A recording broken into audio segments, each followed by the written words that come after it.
da Arlete Emília Berger. E essa é uma aula do curso de Introdução à Filosofia. Sobre o que nós iremos falar? Iremos falar sobre mito, sobre o que é o mito, o que é a mitologia e como se passou essa transição do mito para o surgimento da filosofia. Então, nós estamos hoje aqui tentando entender o que seria. Como diz um texto aqui, ó, o objetivo da aula de hoje é entender as causas e explicações para fenômenos que acontecem na natureza e na sociedade, que ocorreram historicamente por meio de mito e que acabou sendo uma passagem para a razão. Nesta aula abordaremos sucintamente a passagem das concepções místicas a respeito do mundo e do surgimento da consciência racional, a partir da qual se desenvolve a filosofia. Então, eis que eu pergunto para vocês. Quantas vezes vocês já não se questionaram? Da onde que veio tudo? Como surgiu? O que é a natureza? O que é A ou B? Como que isso tudo apareceu? Como que foi formada a natureza? Quem eu sou? Por que eu estou aqui? Para onde nós vamos? Esses questionamentos existem há milhares de anos, desde que se iniciou o universo propriamente dito. O homem sempre teve essas questões, sempre teve essa curiosidade. E na medida que ele foi se sociabilizando, foi surgindo os grupos sociais, surgindo a polis e outros grupos, eles foram formando as suas cidades-estados e foram evoluindo. E nessa evolução, eles precisavam de uma explicação para esses acontecimentos. Por que chovia? Por que trovejava? Por que o trovão? Por que o raio? Por que a enchente? E as plantas? Olha que plantação bonita. Por que foi boa a planta? Por que foi ruim? Por que da fertilidade? E então eles começaram a inventar as suas histórias. E aí surgiram o mito, que veio de uma palavra grega denominada mitos. E então surgiram assim, o que vai ser o mito? E eu quero perguntar para vocês, o que é mito para vocês? O que vocês entendem por um mito? Quando a gente diz, o mito, mas o que é o mito? É uma ficção? É uma história? É uma lenda? Ou é uma mentira?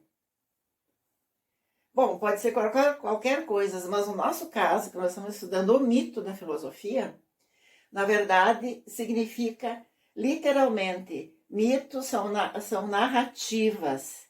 Narrativas feitas pelos anciões, eram narrativas fantásticas que eles inventavam para explicar o fenômeno. Por que caiu o raio? Por que a enchente Deus? E eles explicavam isso, eles criavam narrativas, mito, tá?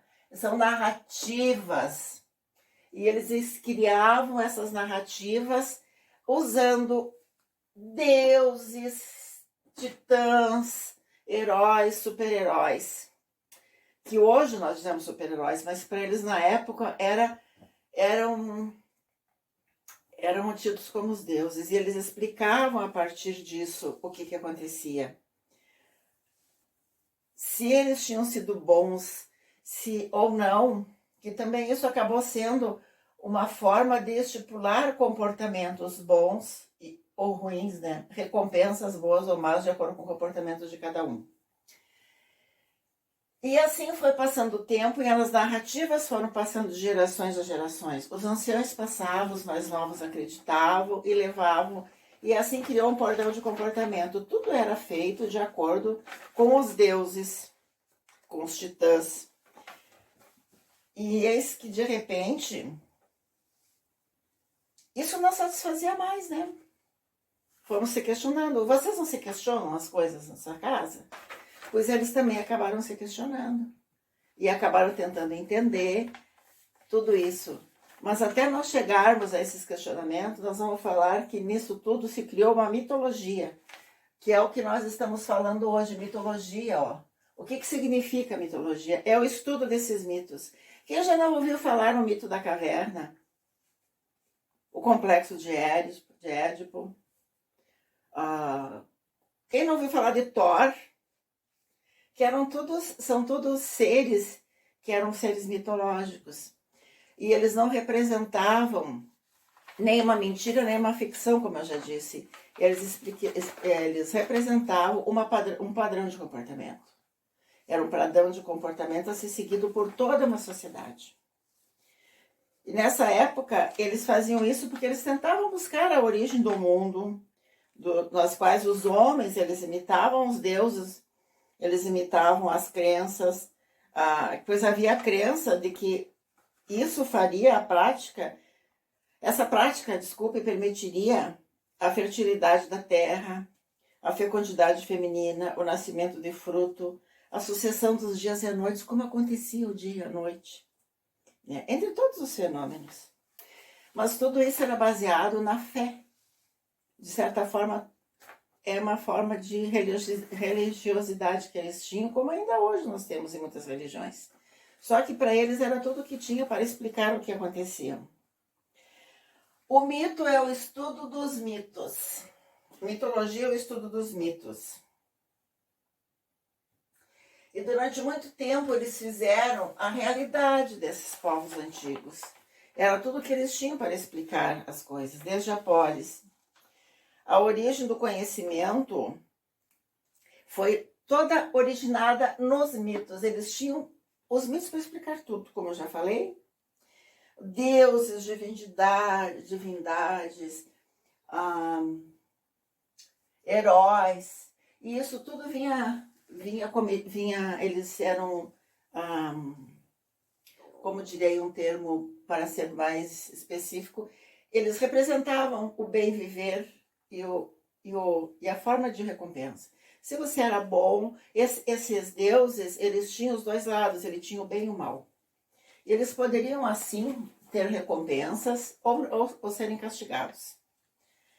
A visão do mundo transformada de um conjunto de narrativas, elas eram contadas de geração a geração, como eu falei, transmitidas a jovens por experiência dos anciões, e elas falavam desses deuses e heróis dos tempos anteriores, e eles passavam a partir daí a sabedoria e os procedimentos práticos de trabalho, de vida, de religião e das crenças mais antigas. Só que, como eu falei inicialmente, ninguém se contenta com explicações totais, né? Sempre tem um questionamento, como eu comecei inicialmente falando, o homem é um ser que questiona, é um ser que quer sempre ir além do seu conhecimento. E essas explicações de mitos e narrativas fantásticas não satisfaziam mais, porque o homem já tinha viajado, ele já tinha saído da Península Itálica e já tinha ido para o Egito, já tinha conhecido a matemática e já tinha outro tipo de conhecimento. E nessa sua ida, enquanto ele viajava, ele chegava naquela ilha, naquele espaço onde eles diziam que lá estavam os deuses, e lá eles viam que não tinham deuses, mas sim homens, como todo mundo, uma outra cultura. Mas como? Por quê?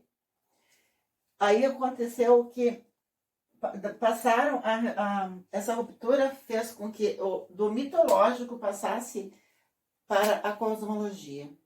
Eles começaram a buscar na natureza a explicação pelos fenômenos da natureza. Vários filósofos que vieram depois, os pré-socráticos, como a gente chama, que começaram a definir, eles começaram a explicar que a natureza explicava pela água, pelo ar e pelo fogo.